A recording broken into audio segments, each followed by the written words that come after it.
In a world spinning faster with every byte of data where algorithms make decisions before we even blink, one question now defines the era we live in.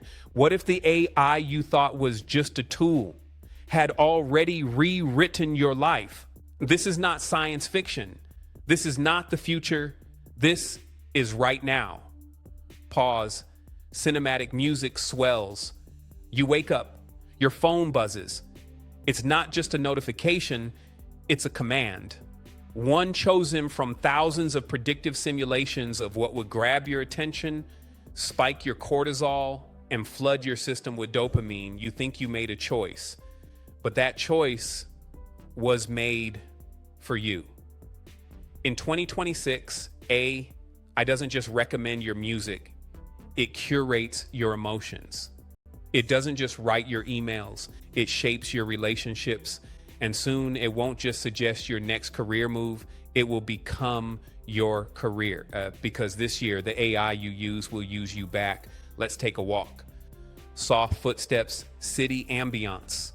The average person interacts with over 1,500 AI systems per day, from your fridge, recommending groceries based on your mood, to your virtual assistant scheduling a therapy session before you even ask. Sounds helpful, right?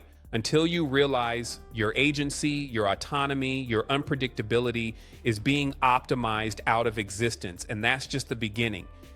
Shift in tone, darker, investigative.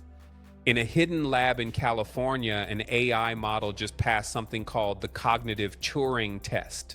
It's not just about sounding human anymore. It's about thinking like us, feeling like us, anticipating our desires before we know them. And that same model was just licensed to a social media platform with 4 billion users. So every scroll, every swipe, every tap, it's feeding something that knows you better than you know yourself. Quick montage of fast-moving images, digital maps, neural networks, biometric scans. But here's the twist. This isn't just about control. It's about evolution. You're not being replaced. You're being rewritten. Slow music, reflective, emotional.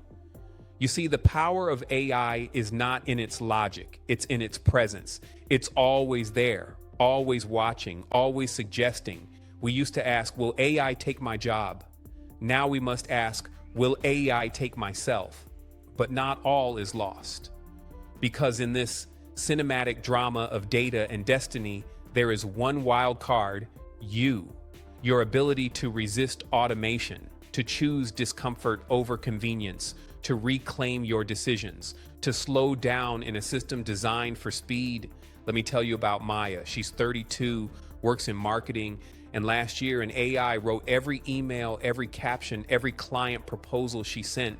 She was efficient, productive, but she was invisible until she shut it all off. She went analog. She sent handwritten notes to clients. She made cold calls. She bombed at first, but by the 3rd month, her retention rate doubled. Why? Because her clients felt something no AI can replicate: real human presence. That's your edge, not your speed, not your optimization, not your ability to sound smart. Your edge is your imperfection. Your edge is your unpredictability, because no matter how intelligent the machine, it will never know what it feels like to cry at a funeral, or laugh at a joke that makes no sense, or get goosebumps from a song you've heard 1,000 times. That is your job: to feel, to imagine, to rebel.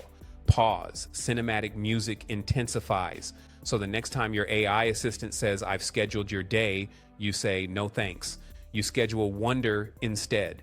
The next time the algorithm feeds you outrage, you choose curiosity. And when the system says, "Here is your identity," you say, "I'll write my own." This is not a war against machines. It's a call to humanity, because the AI that will change your life forever already has. Now it's your move. Silence, fade out with a single note, then one last whisper. Reclaim it. But you're not alone in this resistance. Let's look at another story. Liam, a 17-year-old coder who realized that the apps he was building were manipulating behavior, not serving people. Instead of dropping out and joining a tech giant, he joined a nonprofit to teach ethical AI in underprivileged schools. His goal, to teach kids to become authors of their own algorithms, not subjects of someone else's. Now, multiply Liam by 1,000,000, a generation that doesn't just use AI, but questions it, builds it differently, holds it accountable. Or consider Anika, a grief counselor who noticed her clients no longer turn to people after a loss. They turned to AI chatbots. The bots were available, convenient, scripted to be empathetic, but they couldn't hold silence. They couldn't sit with pain. So Anika created a human-first grief network. Real listeners, real time, real emotion. In 1 year, her network helped 10,000 people feel again, because while AI can mimic empathy, it cannot mean it.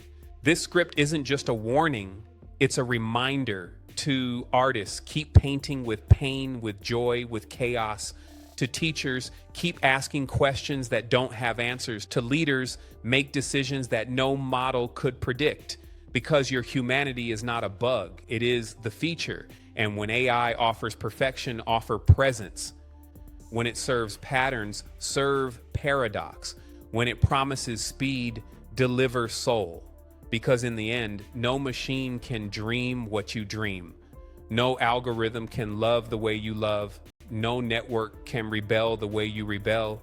And that is the revolution. Reclaim it before it forgets you were ever here. Let's go even further back.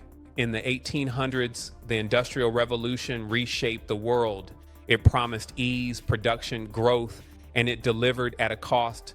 Children in factories, crafts lost, communities divided. The same promise echoes now. AI will make life easier, more productive, but what will be the hidden cost? Your silence, your soul. This is not new. This is the next phase of a story that began centuries ago. Man creates tool. Tool becomes system. System begins to shape the creator. We must remember the system serves us, not the other way around. And if it doesn't, we must remake it. So here are tools for resistance. Step 1, digital hygiene. Use browser extensions that poison AI datasets with randomness, break the pattern, become unpredictable. Step 2, protocol switching. Leave the walled gardens, migrate to decentralized platforms, feed on content you choose, not what's fed to you.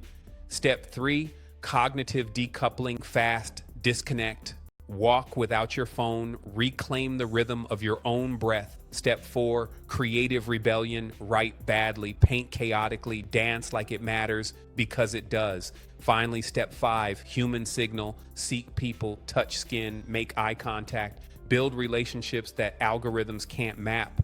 Together, these are not just survival tactics. They are the blueprint for a new civilization, one where humans are not nodes in a data network, but creators of the unknown. So next time your feed scrolls endlessly, close it. Open a blank page, write something it didn't expect, say something it can't predict, live a day that no machine would schedule, and then share that, teach that, be that. Because when history looks back, it won't remember how fast we moved. It will remember who refused to forget.